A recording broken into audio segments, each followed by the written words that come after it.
In today's video, we will be going through the 2011 American monster thriller film Super 8. Spoilers ahead, you have been warned. Make sure to give this video a thumbs up, comment on what your favorite part was, and subscribe to our channel for more. The movie begins as we see a worker from Lillian Steels removing a board that says 784 days since the last accident to day 1. It's February of 1979. Joe Lamb is sitting on a swing in the front of the house mourning his dead mother while everyone is inside the house attending the post-funeral reception. Mrs. Kazynk, Joe's friend's mother, is talking to her husband about how she is worried about Joe. It is revealed that Joe's mother, Elizabeth Lamb, was crushed in an accident.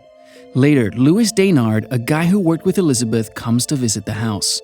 Jackson Lamb, Joe's father, who is also a deputy, forces Louis out of the house and puts him in his squad car as he blames him for Elizabeth's death. Joe is still there on the swing watching as he shifts his eye onto the silver locket he is holding onto. 4 months later, Lillian Middle School lets their students out for summer break. Joe is walking out of school when Charles Kazynk hands him over new scenes for a zombie movie. Charles, Joe's best friend, has been shooting an 8mm zombie movie for a local film festival in Cleveland. He has rewritten the story where he has introduced a new character to make it intriguing. He mentions how he asked Alice Daynard, Joe's crush and Louis's daughter, for the part of the wife in the silence reading section. Joe is now intrigued and enthusiastic. At Charles's, he says that the film lacks production value.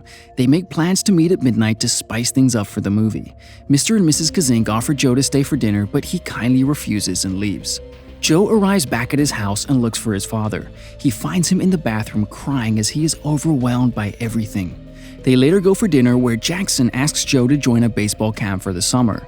He mentions how things have changed for them and Joe should stop hanging around kids with cameras and running around in zombie makeup. Joe explains that he would like to help Charles with his film.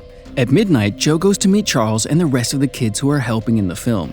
They are talking when Alice shows up in her dad's car. She sees Joe and asks what he is doing with them. Charles explains Joe is helping with makeup, sounds, and special effects. She is uncomfortable knowing Joe is the deputy's son and she would be in trouble for driving without the license. Joe ensures she trusts him and she unwillingly agrees and drives them away.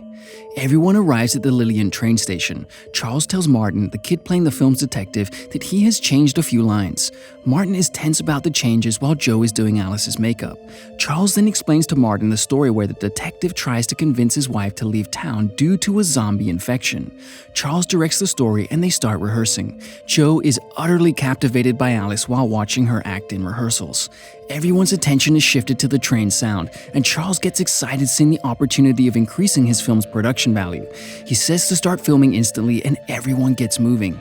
Joe notices a white truck turning onto the rails while they are filming the train rumbling through the station. When the truck collides with the railway, a huge and explosive derailment occurs. The group flees for safety and thankfully survive the ordeal. Joe hears something banging violently on one of the wrecked carriages, and suddenly the door flies off. Everyone starts observing the wreckage. They find some white metallic cubes, and Joe puts one in his pocket. The group then finds the truck, and inside there's a body of one of their biology teachers, Dr. Woodard. Alice finds a map in his hand when she tries to wake him up. They study the map and suddenly, Dr. Woodard startles everyone and warns them not to speak of the accident to anyone. He threatens them by pulling a gun and asks everyone to go away when a group of men starts approaching them. The kids run to gather their belongings and flee the scene before anyone recognizes them. Everyone is panicking and Joe tells them not to speak of the incident to anyone. Alice drops everyone off. The next day, the cube vibrates on the table. Joe then goes over to Charles where they discuss continuing to film while watching the news of the train wreck. After examining the camera, they find that the lens is damaged. Nonetheless, Charles and Joe send off the film for processing. Joe offers his father's video camera to assist Charles with the film. They continue to film after Joe convinces Alice. In the meantime, Jackson arrives at the train crash site in search of answers. However, their commander, General Nellick, doesn't tell him anything and insists that the cargo is safe. Jackson notices that the government personnel are scooping up weird tiny white cubes and creating plaster molds of tire tracks in the dirt. Jackson discusses this with the sheriff back at the station, who advises Jackson to take a break since he is overthinking things. The sheriff takes his car to the gas station where he hears a noise and follows it. Suddenly, a carriage slides out of nowhere. The gas station attendant comes out when he notices the sheriff's car is completely trashed and he is nowhere to be found. He sees something and runs back to the store when a weird creature pulls him by his leg and completely destroys the store. The following day, Deputy Jackson visits the gas station where he realizes Sheriff has gone missing. The whole town is in crisis. People are complaining about missing car parts, electrical equipment, dogs, and people. Jackson has his colleagues over at the house where they discuss the military holding up information about the crash. He receives news from a resident about a radio frequency that appears to be taking up military broadcasts, but still not obtaining explanations concerning their presence in the town. Jackson instructs the other cops to set their radios to the same frequency and soon learns about Operation Walking Distance. Lewis then tells Jackson to keep Joe away from his house and his daughter. Jackson tracks down Joe and tells him to quit fooling around with his friends. He sees the military moving stuff out of Dr. Woodward's home where the kids were filming and then asks General Nellick about Project Walking Distance. Nellick agrees to talk to Jackson about it later that evening near the airfield. Later, Jackson goes to rendezvous to meet General Nellick, but the military puts him under arrest. General Nellick interrogates Dr. Woodward regarding how he came across the train route, and when Dr. Woodward does not collaborate, he kills him by injecting some drug. After reaching an impasse with his father, Joe goes to the cemetery and sits by the tombstone of his mother's grave.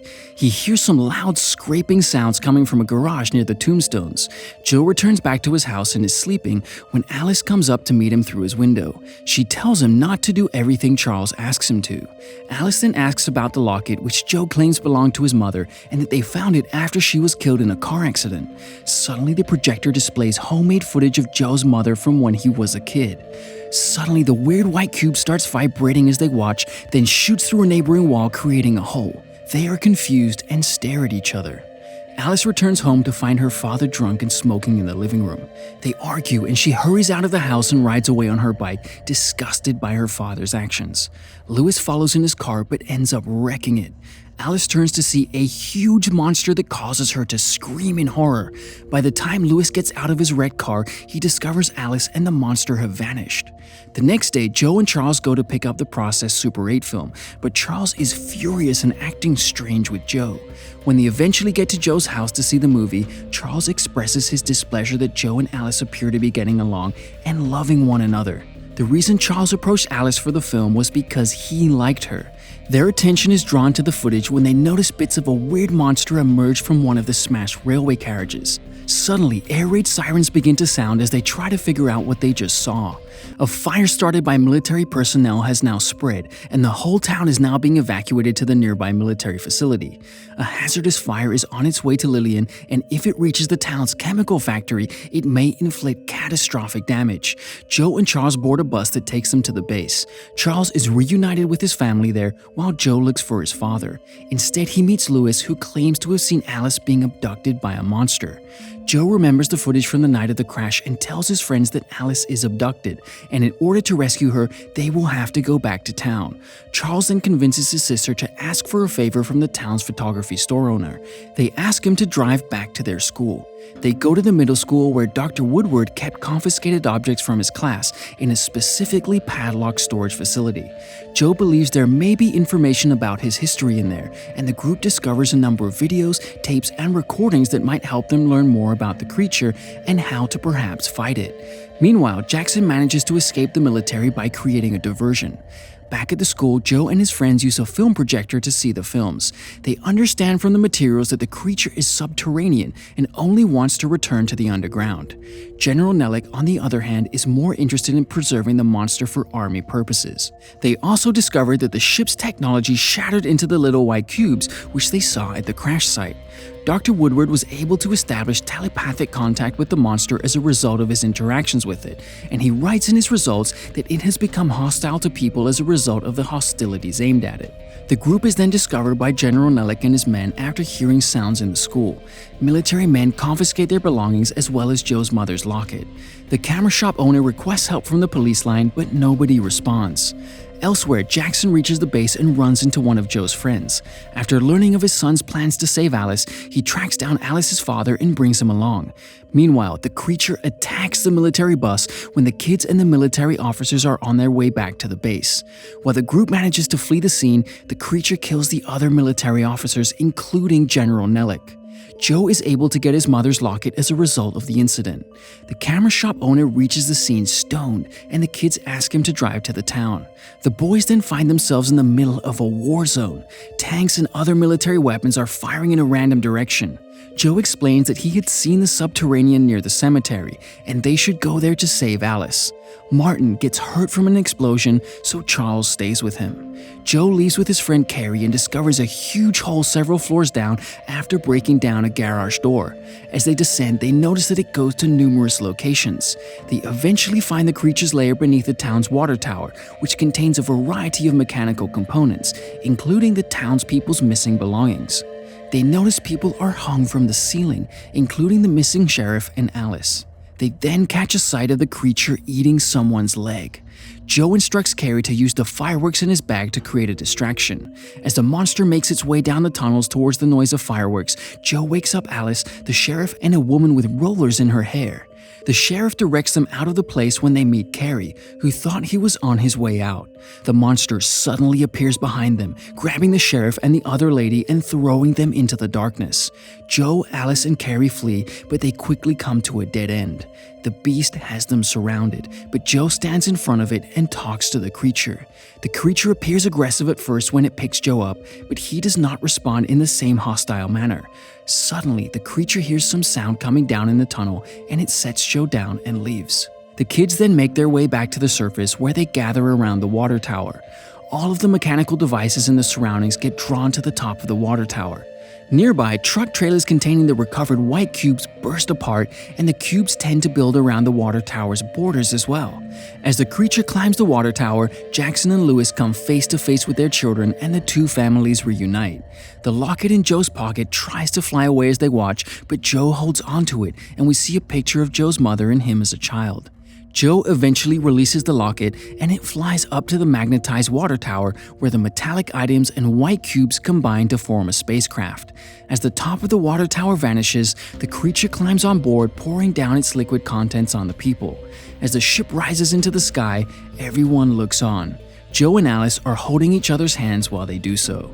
Charles finally completes his film, The Chase. A closing image shows Charles in a suit and pipe, thanking the audience for watching and recommending them for the Cleveland Film Festival. Thanks for watching. Make sure to like the video if you enjoyed it and subscribe to the channel to see more of these movie summaries.